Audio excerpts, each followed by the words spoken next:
लगाने पर 10,000 रुपए जुर्माना रखा गया है। पूरा दिन सड़कों पर वसूली चल रही है। ठीक है, आपने अपनी तरफ से वसूली कार्यक्रम शुरू कर दिया है, लेकिन अस्पताल में बेड ना मिलने पर सरकार पर कितना जुर्माना होना चाहिए? वेंटिलेटर ना मिलने पर सरकार पर कितना जुर्माना होना चाहिए?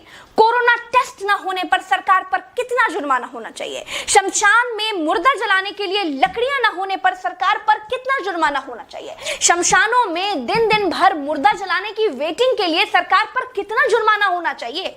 जितने मंत्री और ये मुख्यमंत्रियों ने बंगाल से कोरोना लाकर फैलाया है, उन पर कितना जुर्माना होना चाहिए? बंगाल में बिना मास्क महीने भर से घूम रहे नेताओं पर पर डे के हिसाब से कितना जुर्माना होना चाहिए? क्या सरकारों की कोई जवाबदेही बची है देश में?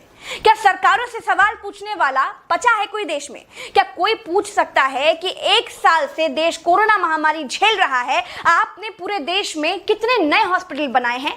अगर नहीं बनाए तो क्यों नहीं बनाए हैं? क्या कोरोना आपदा में घिरे देश को 1,000 करोड़ के नए संसद भवन की जरूरत थी? क्या देश को 300 करोड़ के नए बीजेपी दफ्तर की जरूरत थी?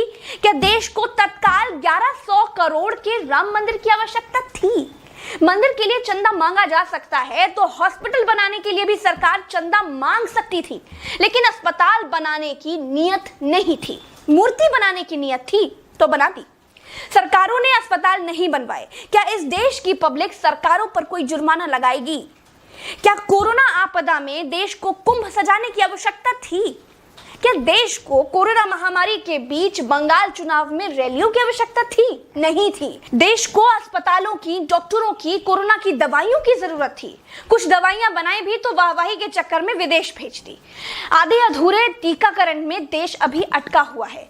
और ये कैसा टीका बनाया है जिसे लगाने के बाद भी कोरोना हुआ जा रहा है? क्या कोई सवाल पूछेगा? चीन ने कोरोना को फैलाया और पूरी तरह से कंट्रोल कर लिया। अपनी जीडीपी में रिकॉर्ड बढ़ोतरी कर ली। चीन से सब कुछ तो ले ही लिया है, सीख भी ले लो। देश में सब आत्ममुग्धता के शिकार हैं। सबको अपनी अपनी तारीफ चाहिए। कुछ ने तारीफ के लिए तो फौज पाल रखी है, और जिनका मन फौज से भी नहीं भरता है, उन्होंने तारीफ के लिए सूचना और जनसंपर्क विभाग बना दिए हैं। गाते रहिएगा ना, जनता का बैंड तो ऑटोमेटिक बज ही रहा है। जिनके अगल बगल से कोरोना से लाशें नहीं उठी है ना, वो मेरी बात को नहीं समझ पाएंगे। जो कोरोना की पीड़ा से गुजरे हैं, जिन्होंने कोरोना से मरे हुए लोगों को शमशान में जलते देखा है, जिन्होंने कतार में लंबी लाशें देखी हैं, वो जान जाएंगे कि मैं क्या कह रही हूं और क्यों कह रही हूं। चलते हैं।